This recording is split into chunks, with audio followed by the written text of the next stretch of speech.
Assalamualaikum Assalamualaikum warahmatullahi wabarakatuh. wabarakatuh. Oke, salam sejahtera bagi kita semua. Kenalkan, nama saya Raffi Putra Giva. Saya juga akan memperkenalkan anggota kelompok saya yang terdiri dari Erlangga Tri Gunawan, Astio Rahmat Prasanto, Rafka Amelia, dan juga Zara Lutfela. Kami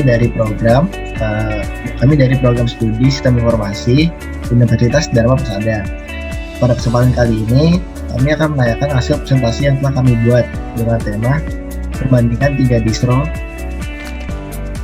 Linux dari mata kuliah Sistem Operasi. Untuk daftar isi, ada bab 1 pendahuluan, lalu bab 2 pembahasan, bab 3 perbandingan 3 distro Linux, dan yang terakhir bab 4 penutup. Untuk latar belakang akan dibawakan oleh Erlangga Tri Gunawan. Erlangga, dipersilakan. Baik, terima kasih. Latar belakang. Ilmu pengetahuan selalu berkembang dan mengalami kemajuan yang sangat pesat sesuai dengan perkembangan zaman dan perkembangan cara berpikir manusia. Materi sistem operasi yang kita pelajari salah satu hasil dari perkembangan teknologi yang diciptakan manusia. Sistem operasi bahasan kali ini lebih condong ke sistem operasi Linux dan berbagai distronya.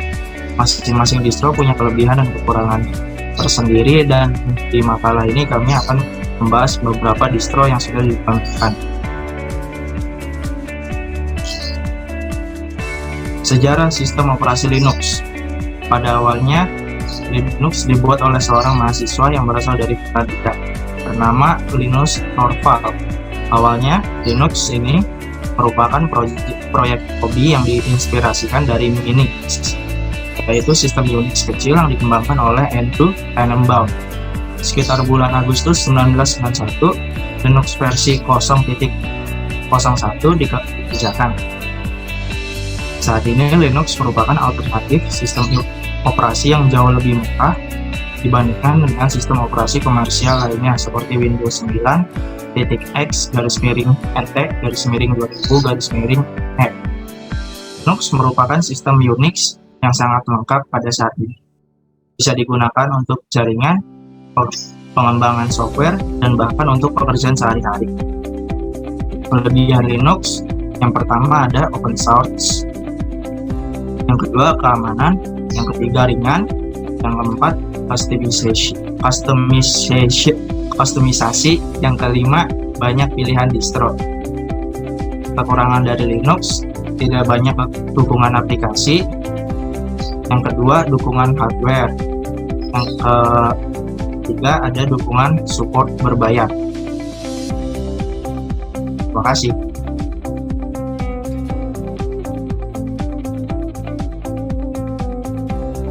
Terima kasih Erlangga. Untuk selanjutnya, materi ujian akan dibawakan oleh Astio Rahmat Prasanto. Astio, dipersilakan. Ya, materi selanjutnya adalah Debian. Debian merupakan sistem informasi bebas yang dikembangkan secara terbuka oleh banyak programmer sukarela atau aliasnya pengembang Debian yang tergabung dalam proyek Debian. Sistem operasi Debian adalah gabungan dari perangkat lunak yang dikembangkan dengan lisensi GNU dan utamanya menggunakan kernel Linux, sehingga populer dengan nama Debian GNU-Linux. Fungsi dari OS Debian yang pertama adalah menyediakan layanan server seperti DNS server, mail server, NTP server, proxy server, dan jaringan server lainnya. Kemudian yang kedua, mampu melakukan troubleshooting yang bisa mendeteksi kesalahan dan error yang ada pada sebuah hardware, software, maupun jaringan. Dan ketiga, mengatur proses jaringan pada sebuah sistem pengaturan jaringan seperti router, repeater, dan lain sebagainya.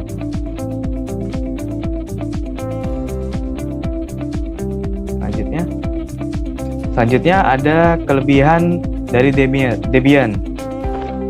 Yang satu, OS Debian ini super stabil dan juga tahan lama, kemudian kompatibel dengan dengan perangkat untuk dijadikan server. Dan 4, mendapatkan support yang bagus. Dan 5, tentu saja open source.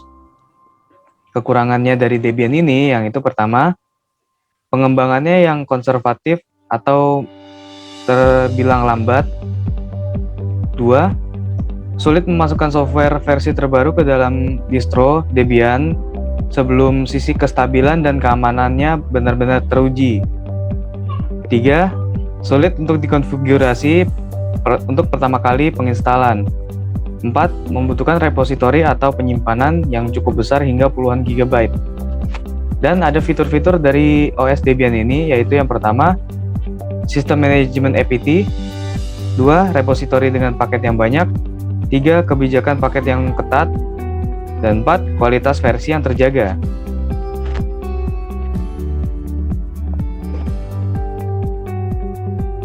Terima kasih Mas Tio. Selanjutnya untuk materi Ubuntu akan dibawakan oleh Sarah Lutfila. Sarah, dipersilakan. Materi selanjutnya adalah Ubuntu. Ubuntu adalah sebuah sistem operasi dan distribusi Linux berbasis Debian yang gratis dan open source. Sistem operasi ini dibangun dengan menggunakan infrastruktur Debian dan terdiri dari server desktop dan sistem operasi Linux. Sistem operasi Linux Ubuntu pertama kali dirilis pada tahun 2004. Kelebihan dari Ubuntu adalah 1, gratis dan open source. 2, mudah digunakan. 3, aman untuk digunakan. 4, supportnya yang kuat. 5, mudah dikustomisasi. Kekurangan dari Ubuntu, yang pertama, ada tampilan menuntut adaptasi. Yang kedua, aplikasi relatif sedikit dibanding sistem operasi lain. Yang ketiga, kurang cocok untuk gaming. Jenis-jenis dari Ubuntu adalah yang pertama, Ubuntu Genome.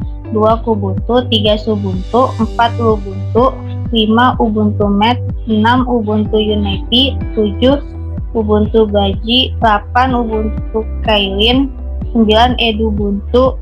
10, Ubuntu Studio. 11, Mitubuntu.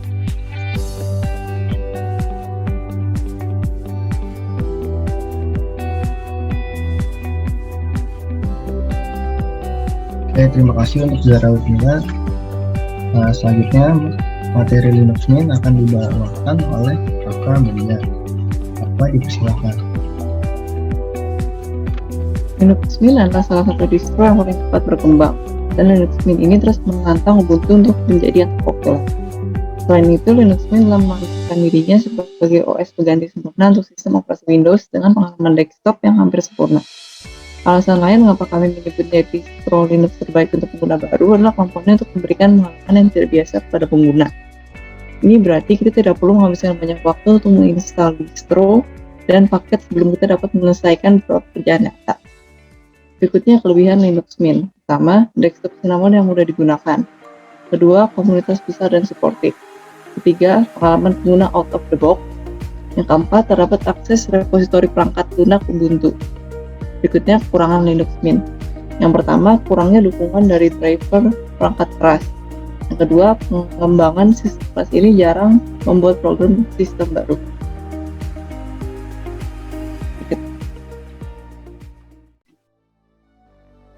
Terima kasih untuk Rafka. Untuk kesimpulan, setelah membandingkan beberapa distro Linux, beberapa di antaranya mungkin belum pernah kita dengar. Kelompok kami telah memilih 3 yang terbaik. Seandainya kalian mempunyai rencana untuk memakai sistem operasi, maka jangan ragu-ragu. Tak perlu lagi membandingkan antara Windows atau Linux, karena semua mempunyai kelebihan dan kekurangannya masing-masing. Sekian presentasi dari kami. Terima kasih telah mengikuti presentasi kali ini. Semoga dengan presentasi ini dapat menambah wawasan kita semua. Dan apabila ada tutur kata yang kurang berkenan di hati, mohon dimaafkan. Sampai jumpa lagi. Wassalamualaikum warahmatullahi wabarakatuh.